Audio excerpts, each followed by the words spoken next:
Sa video na ito pag-uusapan natin, ito nga yung Vivo na gumagana lang kapag naka-charge sa may charger. So ano ba yung sira kapag ganyan?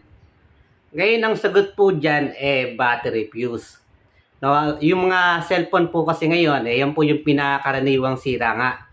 Ito nga yung battery fuse kung saan meron nga silang tinatanggal dyan na maliit na pyesa o maliit na parts banda dyan sa may battery.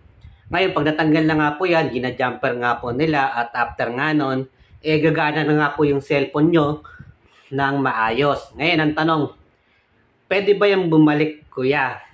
Ang sagot dyan, hindi na po yan babalik. So, permanent na nga po yan.